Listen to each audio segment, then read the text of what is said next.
La privatisation de la Française des Jeux est lancée. Auparavant contrôlée à 72% par l'État français, ce dernier cède 52% du capital de l'entreprise. Nous souhaitons que cette opération de la privatisation de la Française des Jeux soit un succès populaire et que le plus grand nombre de Français puissent y participer, puisque la Française des Jeux appartient à notre histoire nationale depuis 1933. Le jour de son entrée en bourse, le 21 novembre, les Français pourront acheter des actions de l'entreprise avec une réduction de 2% s'ils s'engagent à garder leurs actions pendant au moins 1 an et demi.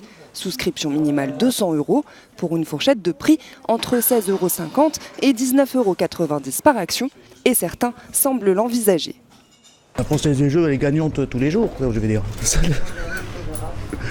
Je pense que oui, effectivement, il y a peut-être, comme je vous disais, un retour sur investissement à faire là-dessus, je pense.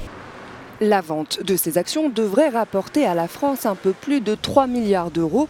L'État va également garder sa TVA du jeu, une taxe sur les mises des joueurs qui lui rapporte aussi plus de 3 milliards d'euros chaque année.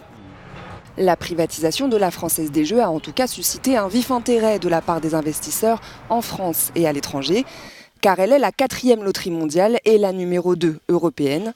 En Europe, la France n'est d'ailleurs pas la seule à avoir privatisé sa loterie nationale. C'était le cas pour l'Italie en 1990 et l'Angleterre en 1994.